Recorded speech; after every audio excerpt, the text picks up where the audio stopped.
Assalamualaikum warahmatullahi wabarakatuh. Perkenalkan, nama saya Alvando Tirga Saputra dengan NIM 4012100012. Di sini saya akan menjelaskan hasil rasio materi manajemen produksi pada pertemuan 2 sampai akhir. Di sini saya akan menjelaskan pada materi 1, yaitu perencanaan dan jenis-jenis produksi. Yang kedua, proses produksi. Yang ketiga, strategi manajemen produksi. Yang keempat, analisis kelayakan produksi. 5, pengelolaan risiko produksi. Yang keenam, etika dalam manajemen produksi. Yang ketujuh, manajemen kinerja dan evaluasi produksi. Sekarang materi yang pertama, yaitu perencanaan dan jenis-jenis perencanaan. Nah, apa sih perencanaan itu? Perencanaan produksi merupakan sebuah perencanaan tentang produk apa dan berapa yang akan diproduksi oleh perusahaan yang bersangkutan. Nah, perencanaan itu juga dapat didefinisikan sebagai proses untuk memproduksi barang-barang pada suatu periode tertentu sesuai dengan yang diramalkan atau dijadwalkan melalui pengorganisasian sumber daya seperti tenaga kerja, bahan baku, mesin, dan peralatan. Nah, selanjutnya apa sih fungsi perencanaan? Yang pertama, menjamin rencana penjualan dan rencana produksi konsisten terhadap rencana strategis perusahaan. Yang kedua, menjamin kemampuan produksi konsisten terhadap rencana produksi. Yang ketiga, memantau dan mengontrol hasil produksi aktual terhadap rencana produksi. Yang keempat, mengatur persediaan produk. Jadi untuk mencapai target produksi rencana strategis. Selanjutnya, jenis-jenis perencanaan. Perencanaan itu memiliki jenis-jenis yang terdapat 4 jenis. Yang pertama yaitu job method atau metode pekerjaan. Yang kedua, metode batch. Yang ketiga, metode aliran. Yang keempat, metode proses. Selanjutnya kita memasuki materi yang kedua. Nah, di sini saya akan menjelaskan tentang apa sih strategi proses. Nah, strategi proses merupakan strategi dengan pendekatan organisasi untuk mengubah sumber daya yang ada dari bahan mentah menjadi barang dan jasa yang memiliki nilai guna. Strategi proses yang akan dilakukan mempengaruhi proses jangka panjang ketika memproduksi dan juga efisiensinya, lalu pada banyaknya biaya dan kualitas produk yang diciptakan. Dan pada industri yang memiliki output dalam jumlah besar, berikut ada tahapan-tahapan dalam proses produksi. Yang pertama, perencanaan dan perancangan. Yang kedua, pengadaan bahan baku. Yang ketiga, pengelolaan. Yang keempat, pengujian. Yang kelima, pengendalian kualitas. Yang keenam, pengemasan. Yang ketujuh, distribusi. Yang kedelapan, pemasaran dan penjualan. Baik, sekarang memasuki materi yang ketiga yang berjudulnya strategi manajemen produksi. Nah, apa sih strategi manajemen produksi itu? Manajemen strategis adalah serangkaian aktivitas manajemen yang menentukan kinerja jangka panjang dalam suatu perusahaan. Nah, manajemen strategis itu berfokus pada pengamatan dan evaluasi peluang dan ancaman lingkungan berdasarkan kekuatan dan kelemahan perusahaan. Nah, selanjutnya saya akan menjelaskan value stream mapping. Apa sih itu? Nah, itu adalah metode guna mencapai lean manufacturing dengan cara mempelajari kondisi sistem yang sedang berjalan saat ini, lalu mematikannya dan membuat sistem di masa depan. Nah, di sini saya akan menjelaskan tahapan-tahapan WSM. Nah, yang pertama, mengidentifikasi produk dan kelompok produk. Yang kedua, membuat value stream, sistem yang sedang berjalan saat ini. Yang ketiga, membuat value stream usulan untuk masa depan. Yang keempat, melakukan langkah korektif untuk memperkecil gap di antara value stream. Selanjutnya memasuki materi 4, yaitu pengertian analisis kelayakan produksi. Analisis kelayakan produksi merupakan aspek yang berkaitan dengan proses produksi atau pembelian barang dan jasa. Kelayakan teknis ini dapat membantu proses teknis pembuatannya berjalan efektif dan efisien. Selanjutnya, apa sih tujuan analisis kelayakan produksi itu? Yang pertama itu menghindari risiko kerugian. Yang kedua, memudahkan perencanaan. Yang ketiga, memudahkan pelaksanaan pekerjaan. Yang keempat, memudahkan pengawasan. Yang kelima, memudahkan pengendalian. Selanjutnya, bagaimana sih tahapan-tahapan analisis kelayakan produksi itu? Nah, yang pertama itu pengumpulan data dan informasi. Yang kedua, melakukan pengelolaan data. Yang ketiga, analisis data. Yang keempat, mengambil keputusan. Yang kelima, memberikan rekomendasi. Yang keenam, pelaksanaan. Baik, sekarang kita memasuki materi yang kelima, yaitu pengelolaan risiko produksi.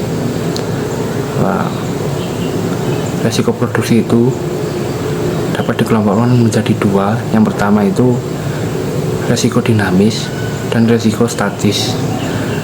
Risiko dinamis itu terdiri dari 3 bagian risiko. Yang pertama, risiko terkait dengan kebijakan pembiayaan. Yang kedua, risiko ini muncul akibat ketidakpastian apakah produk dapat terjual dengan harga yang tinggi. Yang ketiga, risiko inovasi. Risiko ini terjadi ketika perusahaan mengadakan perubahan pada konsep produk dalam bentuk, isi maupun cara pembuatan baru. Berikutnya, risiko statis. Risiko statis itu terdiri dari 2 bagian. Yang pertama, risiko murni, yang merujuk pada kemungkinan terjadi risiko yang bersifat murni, biasanya yang bersumber dari alamiah seperti kebakaran, ledakan, gempa bumi, dan banjir. Dan yang kedua, risiko spekulatif. Risiko spekulatif itu risiko untung atau rugi seperti yang terjadi dalam perjudian dan perdagangan. Risiko ini menyebabkan loss atau profit.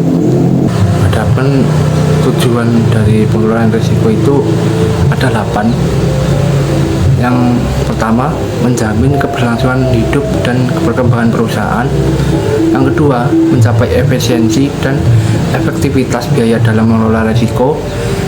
Yang ketiga, memberikan rasa aman bagi perusahaan dan pemangku kepentingan. Yang keempat, menjaga stabilitas dan kewajaran pendapatan perusahaan. Yang kelima, menciptakan ketenangan dalam beroperasi. Yang keenam, meminimalkan gangguan dalam proses produksi. Yang ketujuh, mendorong pertumbuhan perusahaan. Yang kedelapan, memenuhi tanggung jawab sosial terhadap karyawan. Apa sih tahapan dari risiko itu? Yang pertama, mengidentifikasi risiko. Tahap ini dilakukan karena untuk mengidentifikasi berbagai jenis risiko yang akan dapat mengancam proses produksi tersebut. Yang kedua, mengevaluasi dan pengukuran risiko. Ini agar memahami karakteristik risiko apa yang dengan lebih baik. Yang kedua, evaluasi dan pengukuran risiko. Untuk memberi karakteristik risiko dengan lebih baik, maka dengan mengevaluasi dan pengukuran dengan baik, maka dengan itu perusahaan dapat meminimalisirkan risiko. Yang ketiga, pengelolaan risiko.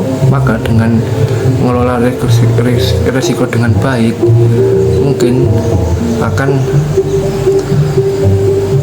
kecil jika terjadinya kegagalan dalam mengelola risiko itu.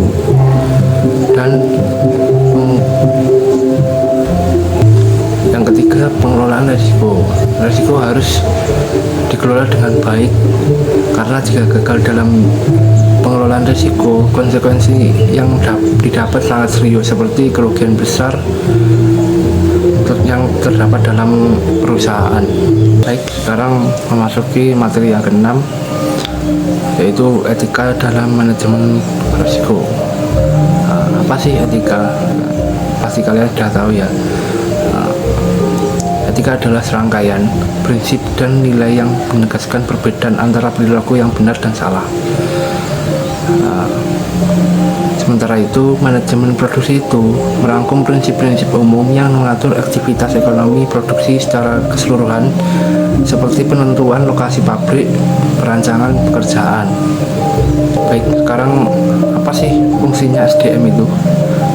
Di sini saya akan menjelaskannya. Yang pertama, perencanaan rekrutmen. Yang kedua, motivasi dan kesejahteraan.